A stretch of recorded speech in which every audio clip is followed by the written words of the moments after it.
How many sonnets were composed by William Shakespeare? To whom were they addressed?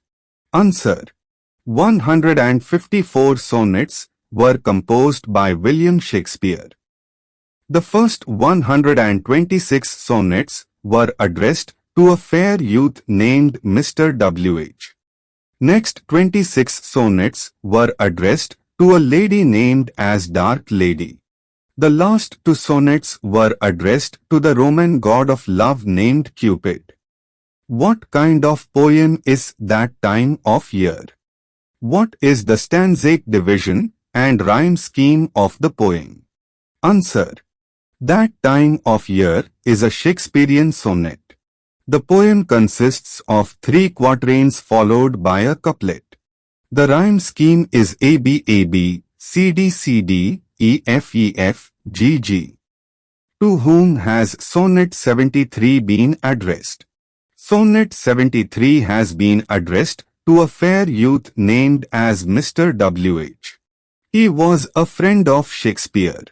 The identity of the person is still unknown.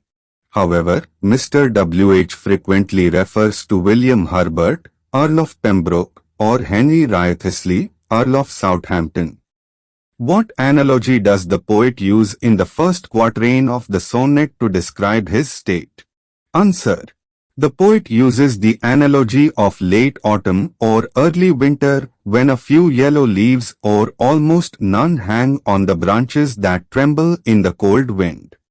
When yellow leaves, or none, or few do hang, what do the yellow leaves symbolize in this line? Answer. The yellow leaves represent the old age, the late stage of the speaker's life. Just as the yellow, decaying leaves will soon fall off, the speaker would also die soon.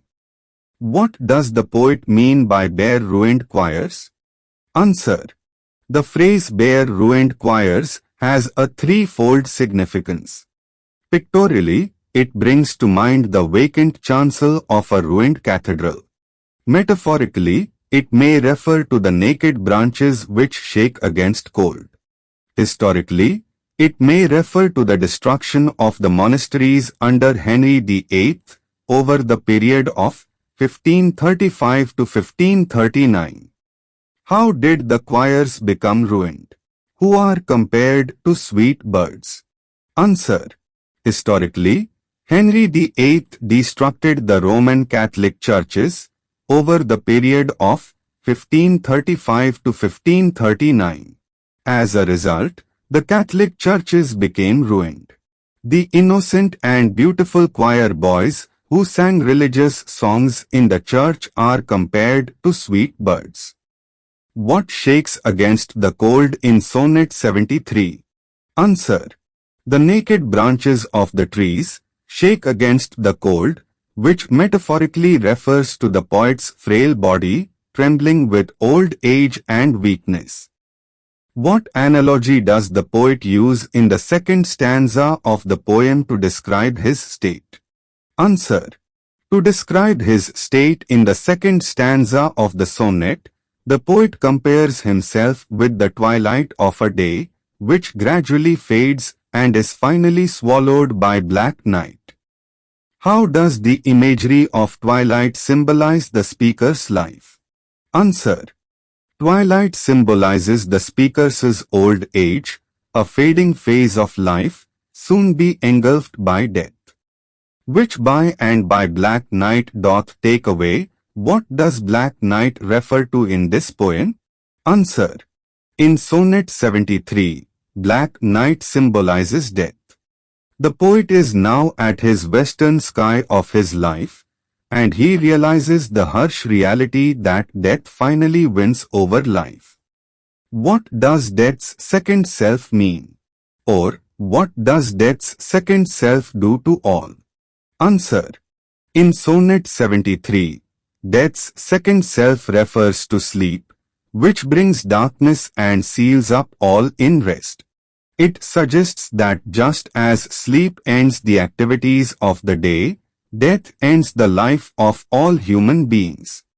That on the ashes of his youth doth lie about whose youth is spoken of. Bring out the comparison in the above quoted line. Answer. The above quoted line refers to the poet's own youth.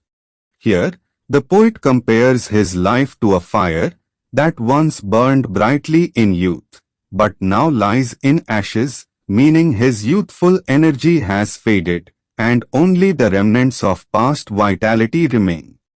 In me thou seest the glowing of such fire. What is suggested by the poet in the above quoted line? Answer. In the quoted line, the poet suggests that a small spark of life still remains in him, like the dying glow of a fire. It shows that his youth and strength have almost faded, and he is near the end of his life, consumed with that which it was nourished by. What does the poet suggest in the above quoted line? Answer. In the above quoted line, the poet means that the same things which once gave him strength and joy in youth are now causing his decline. Like a fire that dies by burning its own fuel, life slowly ends through the very process of living. This thou perceivest, which makes thy love more strong. What does this refer to? What does this expression mean? Or, this thou perceivest. What is referred to as this in the above quoted line? Who is referred to as thou? Or, what will be the consequences if thou perceive this? Answer. In Sonnet 73, this refers to the fact that the poet is aging and is going to face his death soon. Thou here refers to the poet's beloved companion. The expression means that the companion is aware of the poet's declining life and knows very well that the poet's death will part them soon. With what does the poet compare his old age in Sonnet 73? Or, what are the three things does the speaker compare himself to in Sonnet 73? Or, what does the speaker compare himself to in Sonnet 73? What significance does it hold? Or, how many metaphors are used in Sonnet 73? Or, which metaphors are being used in Sonnet 73? Answer. In Sonnet 73, the poet uses three metaphors to compare his old age. These three metaphors are late autumn, twilight, and a dying fire. All of these symbolize the last stage of the poet's life before death. Discuss the theme of the Sonnet 73. Or, which is the central idea of the Sonnet 73? Answer. In William Shakespeare's Sonnet 73, the poet reflects on aging and the approach of death. He compares his life to autumn, twilight, and a dying fire, expressing how this realization deepens the love between him and his beloved. What is the tone of the Sonnet 73? Answer. The tone of Sonnet 73 is melancholic and reflective. The poet thinks sadly about growing old and nearing death, but the tone also shows gentle warmth and affection, as this realization makes love more sincere and enduring. How many couplets are there in a Shakespearean sonnet? Answer. In a Shakespearean sonnet, there is one couplet, a pair of rhyming lines, at the end of the poem. এই প্রশ্নগুলো খুব ভালোভাবে করে রাখো। আমি আশা করছি তোমরা এর মধ্যেই কমন পেয়ে যাবে। বিশেষ করে স্টার চিহ্নিত প্রশ্নগুলো খুব ভালোভাবে করে রাখবে।